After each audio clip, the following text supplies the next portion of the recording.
ಈ ನಡುವೆ ಬೆಂಗಳೂರು ಸೇರಿದಂತೆ ರಾಜ್ಯದ ಹಲವೆಡೆ ವಾಯು ಗುಣಮಟ್ಟ ಕುಸಿತ ಕಂಡಿದೆ. ದಿನದಿಂದ ದಿನಕ್ಕೆ ಹೆಚ್ಚುತ್ತಿರುವ ಈ ನಗರಗಳ ಗಾಳಿಯ ಕಳಪೆ ಗುಣಮಟ್ಟ ಸ್ಥಳೀಯರಲ್ಲಿ ಆತಂಕ ಮೂಡಿಸಿದೆ. ಬೆಂಗಳೂರು, ಕಲಬುರಗಿ, ಬಳ್ಳಾರಿ ಸೇರಿದಂತೆ ಹಲವೆಡೆ ಇಂದು ವಾಯು ಗುಣಮಟ್ಟ 150 ದಾಟಿದೆ. ರಾಜ್ಯದೆಲ್ಲೆಡೆ ಬಿಸಿಲಿನ ವೇಗ ಹೆಚ್ಚಾಗಿದ್ದು, ಈ ತಿಂಗಳು ಪೂರ್ತಿ ಇದೇ ವಾತಾವರಣ ಇರಲಿದೆ. ದಿನಗಳ ಹಿಂದೆಯಷ್ಟೇ ತೀವ್ರ ಕಳಪೆ ಮಟ್ಟಕ್ಕೆ ಇಳಿದಿದ್ದ ಬೆಂಗಳೂರಿನ ಏರ್ ಕ್ವಾಲಿಟಿ ಇಂದು 155ಕ್ಕೆ ತಲುಪಿದೆ. ಕೆಲ ದಿನಗಳಿಂದ ಉಡುಪಿ, ಮಂಗಳೂರು ಸೇರಿದಂತೆ ಹಲವು ಜಿಲ್ಲೆಗಳ ಏರ್ ಕ್ವಾಲಿಟಿ ತೀರಾ ಕಳಪೆ ಮಟ್ಟಕ್ಕೆ ಇಳಿದಿತ್ತು. ಆದರೆ ಇಂದು ಅದೇ ಉಡುಪಿ, ಮಂಗಳೂರು ಸೇರಿದಂತೆ ಹಲವೆಡೆ ವಾಯು ಗುಣಮಟ್ಟ 150ಕ್ಕಿಂತ ಹೆಚ್ಚಾಗಿದೆ. ಕಲಬುರಗಿಯ AQI 90 ಇದ್ದು ಸ್ವಲ್ಪ ಮಟ್ಟಿಗೆ ಸುಧಾರಿಸಿಕೊಂಡಂತಿದೆ. ಆದರೆ ಬೆಂಗಳೂರಿನ AQI ಇನ್ನೂ ಆರೋಗ್ಯಕ್ಕೆ ಮಾರಕವಾಗಿಯೇ ಇದೆ.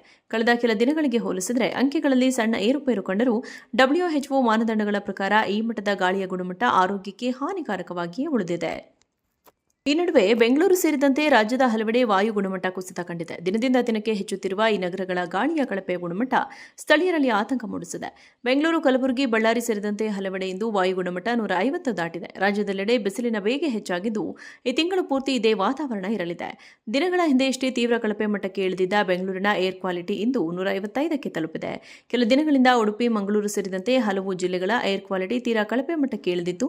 ಆದರೆ ಇಂದು ಅದೇ ಉಡುಪಿ, ಮಂಗಳೂರು ಸೇರಿದಂತೆ ಹಲವೆಡೆ ವಾಯು ಗುಣಮಟ್ಟ 150ಕ್ಕಿಂತ ಹೆಚ್ಚಾಗಿದೆ. ಕಲಬುರಗಿಯ AQI 90 ಇದ್ದು ಸ್ವಲ್ಪ ಮಟ್ಟಿಗೆ ಸುಧಾರಿಸಿಕೊಂಡಂತಿದೆ. ಆದರೆ ಬೆಂಗಳೂರಿನ AQI ಇನ್ನೂ ಆರೋಗ್ಯಕ್ಕೆ ಮಾರಕವಾಗಿಯೇ ಇದೆ. ಕಳೆದ ಕೆಲ ದಿನಗಳಿಗೆ ಹೋಲಿಸಿದರೆ ಅಂಕಿಗಳಲ್ಲಿ ಸಣ್ಣ ಏರುಪೇರು ಕಂಡರೂ WHO ಮಾನದಂಡಗಳ ಪ್ರಕಾರ ಈ ಮಟ್ಟದ ಗಾಳಿಯ ಗುಣಮಟ್ಟ ಆರೋಗ್ಯಕ್ಕೆ ಹಾನಿಕಾರಕವಾಗಿಯೇ ಉಳಿದಿದೆ. ಈ ನಡುವೆ ಬೆಂಗಳೂರು ಸೇರಿದಂತೆ ರಾಜ್ಯದ ಹಲವೆಡೆ ವಾಯು ಗುಣಮಟ್ಟ ಕುಸಿತ ಕಂಡಿದೆ. ದಿನದಿಂದ ದಿನಕ್ಕೆ ಹೆಚ್ಚುತ್ತಿರುವ ಈ ನಗರಗಳ ಗಾಳಿಯ ಕಳಪೆ ಗುಣಮಟ್ಟ ಸ್ಥಳೀಯರಲ್ಲಿ ಆತಂಕ ಮೂಡಿಸಿದೆ.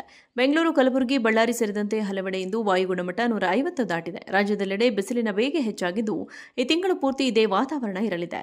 ದಿನಗಳ ಹಿಂದೆಯಷ್ಟೇ ತೀವ್ರ ಕಳಪೆ ಮಟ್ಟಕ್ಕೆ ಇಳಿದಿದ್ದ ಬೆಂಗಳೂರಿನ ಏರ್ ಕ್ವಾಲಿಟಿ ಇಂದು 155ಕ್ಕೆ ತಲುಪಿದೆ. ಕೆಲ ದಿನಗಳಿಂದ ಉಡುಪಿ, ಮಂಗಳೂರು ಸೇರಿದಂತೆ ಹಲವು ಜಿಲ್ಲೆಗಳ ಏರ್ ಕ್ವಾಲಿಟಿ ತೀರಾ ಕಳಪೆ ಮಟ್ಟಕ್ಕೆ ಇಳಿದಿತ್ತು. ಆದರೆ ಇಂದು ಅದೇ ಉಡುಪಿ, ಮಂಗಳೂರು ಸೇರಿದಂತೆ ಹಲವೆಡೆ ವಾಯು ಗುಣಮಟ್ಟ 150ಕ್ಕಿಂತ ಹೆಚ್ಚಾಗಿದೆ. ಕಲಬುರಗಿಯ AQI 90 ಇದ್ದು ಸ್ವಲ್ಪ ಮಟ್ಟಿಗೆ ಸುಧಾರಿಸಿಕೊಂಡಂತಿದೆ. ಆದರೆ ಬೆಂಗಳೂರಿನ AQI ಇನ್ನೂ ಆರೋಗ್ಯಕ್ಕೆ ಮಾರಕವಾಗಿಯೇ ಇದೆ. ಕಳೆದ ಕೆಲ ದಿನಗಳಿಗೆ ಹೋಲಿಸಿದರೆ ಅಂಕಿಗಳಲ್ಲಿ ಸಣ್ಣ ಏರುಪೇರು ಕಂಡರೂ WHO ಮಾನದಂಡಗಳ ಪ್ರಕಾರ ಈ ಮಟ್ಟದ ಗಾಳಿಯ ಗುಣಮಟ್ಟ ಆರೋಗ್ಯಕ್ಕೆ ಹಾನಿಕಾರಕವಾಗಿಯೇ ಉಳಿದಿದೆ.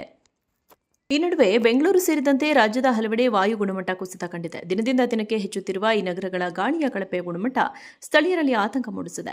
ಬೆಂಗಳೂರು, ಕಲಬುರಗಿ, ಬಳ್ಳಾರಿ ಸೇರಿದಂತೆ ಹಲವೆಡೆ ಇಂದು ವಾಯು ಗುಣಮಟ್ಟ 150 ದಾಟಿದೆ. ರಾಜ್ಯದೆಲ್ಲೆಡೆ ಬಿಸಿಲಿನ ವೇಗ ಹೆಚ್ಚಾಗಿದ್ದು, ಈ ತಿಂಗಳು ಪೂರ್ತಿ ಇದೇ ವಾತಾವರಣ ಇರಲಿದೆ.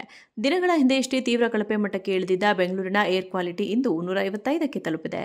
ಕೆಲ ದಿನಗಳಿಂದ ಉಡುಪಿ, ಮಂಗಳೂರು ಸೇರಿದಂತೆ ಹಲವು ಜಿಲ್ಲೆಗಳ ಏರ್ ಕ್ವಾಲಿಟಿ ತೀರಾ ಕಳಪೆ ಮಟ್ಟಕ್ಕೆ ಇಳಿದಿತ್ತು.